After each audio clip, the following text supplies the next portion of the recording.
오늘은 요한계시록 12장 1절에서 6절까지의 말씀입니다. 요한계시록 12장 1절에서 6절까지의 말씀.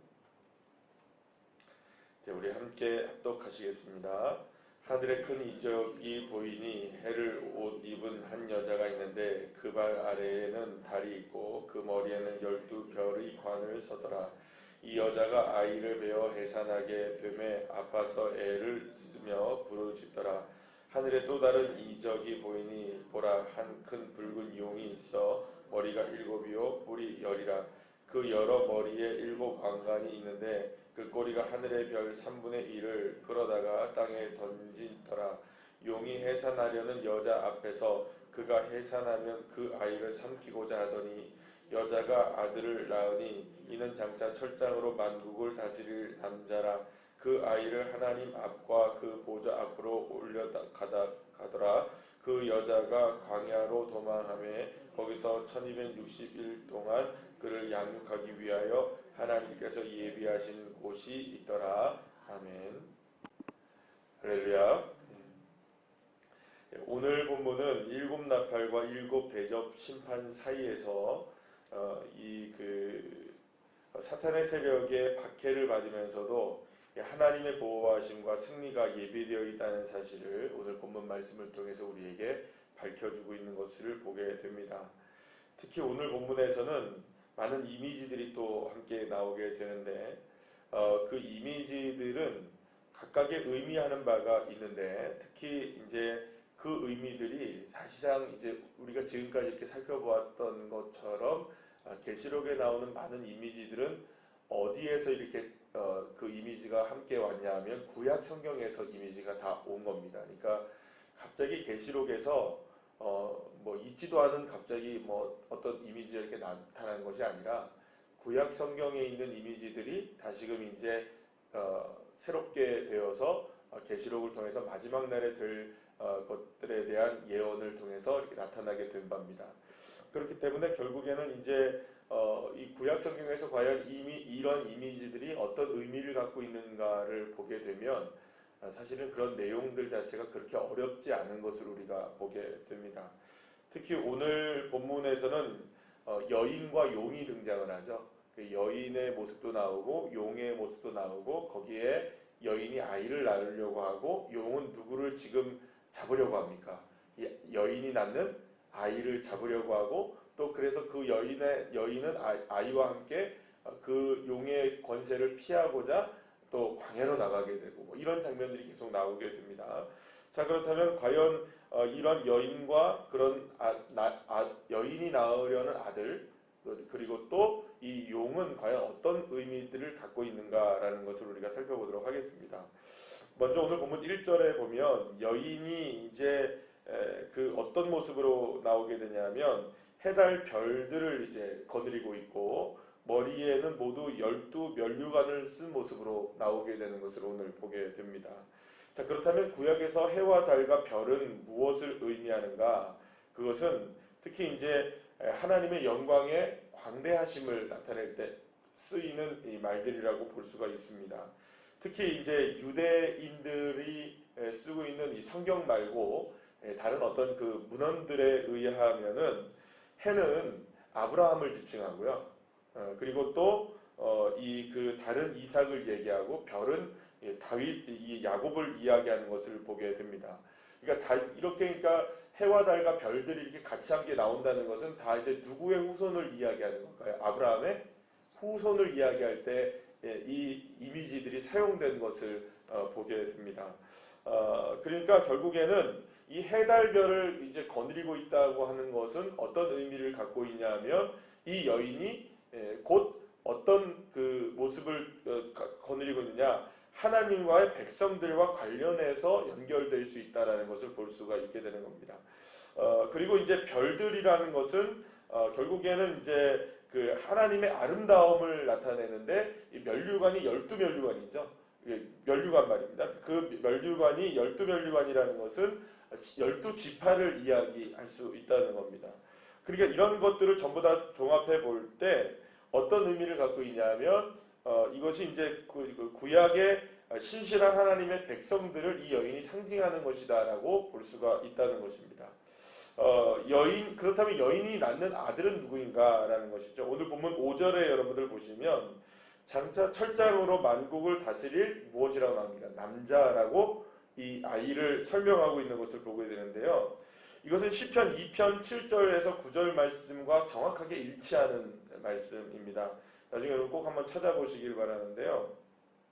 이 시편 2편의 배경으로 우리가 함께 볼 때 이 철장을 만국으로 다스릴 남자는 바로 우리가 볼 때는 예수 그리스도를 가리킨다고 말할 수가 있는 것입니다.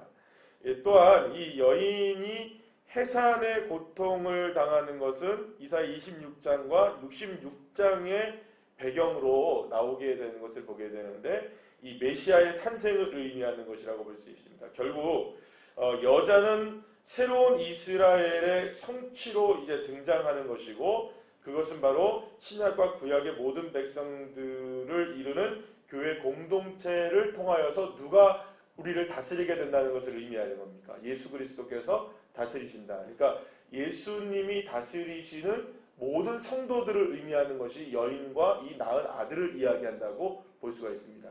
매우 복잡해 보이지만 제가 여러분 그 새벽에 짧은 시간 안에 이거를 하나하나 다 설명할 수가 없기 때문에 그냥 여러분들 좀 이해가 안 되시더라도 쭉 설명드린 겁니다. 그래도 설명은 드려야 되기 때문에.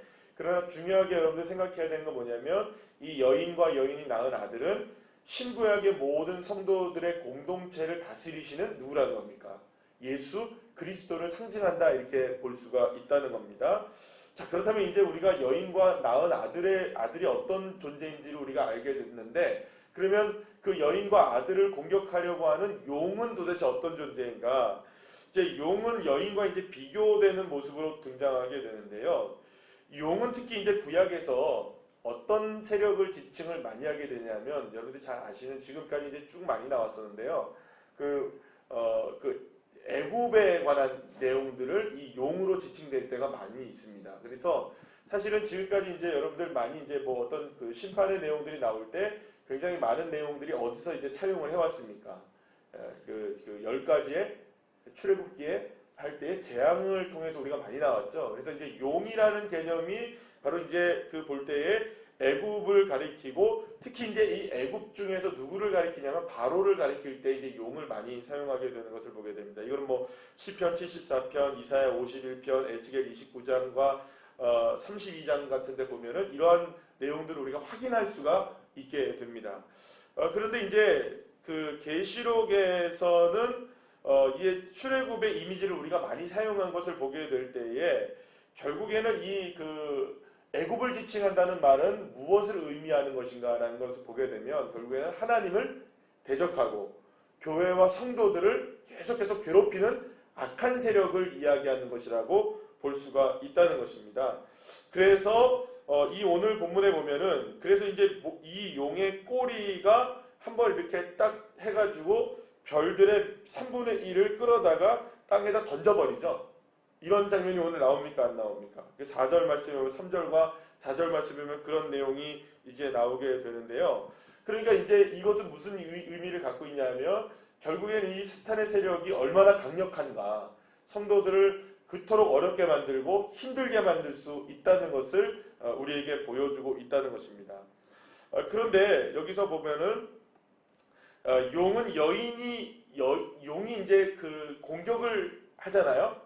굉장히 괴롭히려고 하고 공격을 하려고 하고 삼키고자 하는 모습이 나오는데 여러분 오늘 본문에 잘 보시면 4절 말씀 이렇게 쭉 보시면 그 용이 해산하려는 여자 앞에서 그가 해산하면 그 아이를 삼키고자 한다는 겁니다. 그러면 여인을 삼키고자 할까요? 아니면은 그 낳은 남자 아이를 삼키려고 하는 걸까요? 그렇죠. 남자 아이를 삼켜요. 그럼 여러분 그렇잖아요. 뭐 여인을 한번 삼켜버리면은 그냥 될 텐데 왜 아이를 삼키려고 할까요? 교회나 성도들은 사실상 우리 성도들과 교회의 가장 중요한 존재는 누구라는 겁니까? 예수 그리스도이십니다. 아멘이십니까? 그러니까 예수 그리스도가 없이는 교회와 성도가 존재할 수 없다는 겁니다. 그러니까 여인을 삼키지 않고 누구를 삼키려고 하는 겁니까? 예수님을 삼키려고 하는 겁니다. 그래서 예수님을 없애려고 하는. 그러니까 여러분, 저와 여러분에게 있어서 이게 굉장히 중요한 의미를 여러분들이 갖고 있으셔야 되는 게 이겁니다. 저와 여러분에게 있어서 가장 중요한 신앙의 모토가 뭐냐? 예수 그리스도이십니다. 그러니까 저와 여러분에게 있어서 예수 그리스도가 빠지면 아무것도 아닌 겁니다. 근데 여러분, 많은 경우 우리의 신앙생활에서 예수 그리스도는 뒤로 약간 물러나 있는 상황이 굉장히 많습니다. 여러분들 만약에 그 모든 오늘의 삶을 살아가는 데 있어서 가장 중요한 근원이 무엇이냐라고 얘기하면 나 예수님 때문에 살아. 아멘이십니까? 오늘 여러 가지 삶의 어려운 일들 당하고 내가 어떤 모습들이 있을 때 그래도 나는 예수님이 있어.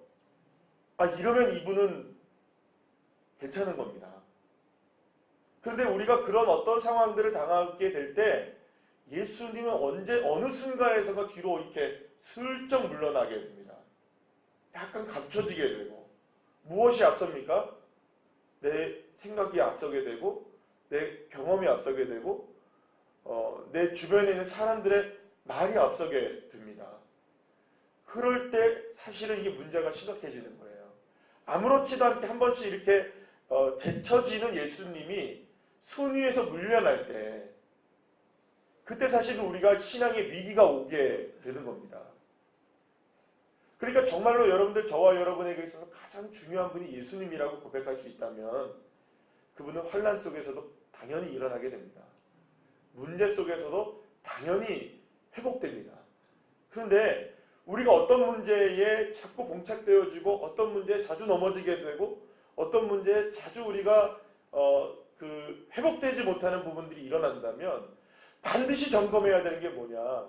사단은 저와 여러분을 향해서 딱 한 가지 공격합니다. 예수 바라보지 못하게 하는 거거든요. 예수님 못 바라보게 하고 생각이 많아지게 하고 분주하게 만들어버리고 여러분 우리가 바쁘게는 삽니다. 바쁘게는 살아요. 신앙생활을 해도 바쁘게는 신앙생활합니다. 그런데 그 안에 누가 없는 겁니까? 예수가 없어요. 예수가 없어요. 그러면 여러분 이게 우리의 삶에서 사단은 성공하는 겁니다. 누구를 지워버립니까? 예수를 지워버리는 거예요. 그래서 여러분 차라리 C.S. 루이스가 쓴 스크루테이프의 편지라는 책을 여러분들 꼭 권해드리는 이유가 여기에 있습니다. 자꾸 이 책 얘기를 제가 많이 하죠. 근데 이 책을 자꾸 제가 얘기하는 이유가 뭐냐면 여기 스크루테이프의 편지라는 책을 보면 사탄의 전략이 어떤 것인가를 정확하게 적나라하게 보여줍니다. 뭐냐면 이 스크루테이프라는 이 삼촌이죠. 삼촌 악마가 조카 위무드라는 조카 악마에게 이렇게 내가 여태까지 살아왔던 그러니까 악마로서 살아왔던 사탄으로서 살아왔던 이 내용들을 가리키는 거예요. 조카에게. 그러면서 여러 가지로 이렇게 얘기하는데 전쟁을 거두고 평화를 주는 게 사탄의 전략이라고 얘기합니다. 여러분 이걸 잘 기억하셔야 됩니다. 전쟁을 거두고 뭘 준다고요? 평화를 주는 게 사탄의 전략이라고 얘기해요. 왜냐하면 2차 대전이나 C.S. 루이스라는 사람이 이제 결국에는 2차 대전을 겪었던 분이었기 때문에 그분이 이제 쓸 때 뭐라고 쓴 거냐면 1차 대전과 2차 대전을 통해서 전 세계를 전쟁의 광으로 몰아넣었더니 오히려 어떤 효과가 일어나느냐? 예수를 더 붙들더라 이거예요. 죽기 살기로 누구를 찾더라? 예수를 찾더라. 하나님을 의지하더라. 그런데 그 전쟁을 걷어내고 부흥을 주고 뭐라 그럴까요? 산업에 부흥을 주고 살만하게 만들고 또 사람들이 더 좋은 환경들을 허락하니까 자연스럽게 누구를 잊어버리더라? 예수를 잊어버리더라. 그래서 우리의 전략은 그러니까 사탄의 전략은 우리의 삶에서 그러니까 거기서 이제 표현하는 것은 이제 병자다라고 표현하는데 그러니까 그리스도인들을 병자로 표현합니다. 사탄의 전략은 병자들에게 전쟁을 걷어내고 평화를 주는 것이 우리의 전략이다. 이렇게. 차라리 저와 여러분이 문제가 많을 때는 오히려 누구를 찾습니까? 예수를 찾아요. 그런데 우리의 마음이 조금 편해지거나 조금 괜찮아지면 다른 거 찾는 겁니다. 여러분, 그러니 저와 여러분에게 있어서 가장 중요하게 찾아야 될 분은 딱 한 분이십니다. 예수이십니다. 그러니까 백문일답이 예수님이십니다. 우리가 왜 삽니까? 예수 그리스도 때문에 삽니다. 우리가 살아갈 목적이 무엇입니까? 예수 그리스도이십니다. 우리가 오늘도 호흡하는 이유가 무엇입니까? 예수 그리스도이십니다. 우리가 당하고 있는 고통 속에서 우리의 삶의 열쇠를 허락하시는 분은 누구십니까? 예수 그리스도이십니다. 그러니까 이거를 놓쳐버리는 것은 지금 용이 그토록 누구를 제거하려고 하는, 예수 그리스도를, 이 낳은 아들을 제거하려고 하는 이러한 공격에 우리가 그대로 노출돼 버리는 것에 불과하다는 것이죠. 그러니까 저와 여러분이 늘 언제나 점검해야 될 게 무엇이냐. 나는 온전히 예수 그리스도 앞에 세워져 있는가? 예수님은 내 뒤쪽으로 살짝 제쳐져 있는 건 아닌가? 여러분, 그런데 정직하게 한번 생각을 해보시죠. 조금 더 새벽에 나오셨으니까 우리가 조금 더 정직하게 생각해보면, 우리가 예수님 안 믿으면 이 새벽에 나오나요? 아니죠. 이 새벽에 여러분들 예수님 안 믿으면 이 자리에 나올 이유가 우리가 없잖아요. 그러니까 우리는 다 예수를 잘 믿어요. 우리 자신 스스로는 난 예수 잘 믿지. 그러니 새벽에 나왔지. 그러니 말씀 듣지. 그러니 내가 기도하지. 그러니 내가 교회 나오지. 마지막 날에 이르러 주님은 우리에게 묻습니다. 넌 누구냐 도대체? 주님, 내가 이렇게 열심히 주님을 섬기고 열심히 기도하고 열심히 선지자도 하고 열심히 전도도 하고 열심히 봉사도 하고 열심히 예배도 드리고 열심히 기도도 했는데 왜 나를 모르시나요? 주님이 뭐라 하십니까? 내가 너를 도무지 알지 못한다. 불법을 행하는 자들아, 내게서 다 떠나가라. 이렇게 얘기하십니다. 여러분, 이게 무서운 이야기입니다. 왜 이런 일이 벌어질까요? 우리는 주님을 믿는다고 하지만 우리의 모습 속에서는 이미 예수가 살짝 순위에서 밀려나게 되면 우리의 하는 모든 행동들은 주님을 위한 것이 아니라 누구를 위한 것이 될 수 있다는 겁니다. 결국엔 나를 위해서. 여러분, 주님을 위하시면 주님이 여러분들을 위하십니다. 예수님이 먼저가 되면 그 충분하신 주님이 여러분들을 위해서 역사하시기 시작하십니다. 그런데 주님이 두 번째 순위로 밀려나게 되면 나는 주님과 함께 하는 것 같지만 언제나 주님은 여러분 내 인생의 운전대에 조수석과 뒷좌석에 타 계실 수는 있을지 모르지만 저와 여러분의 삶의 운전석을 잡지는 못하고 계시는 거예요. 그러니 같은 차에 타고 있어도 주님이 원하는 방향으로 가지 못하고 늘 언제나 누가 원하는 방향으로 가는 겁니까? 내가 원하는 방향으로 가죠. 그러면서 우리 한마디씩 던지죠. 주님, 인생의 전문가는 납니다. 나는 내가 갖고 있는 면허증을 믿고 있습니다.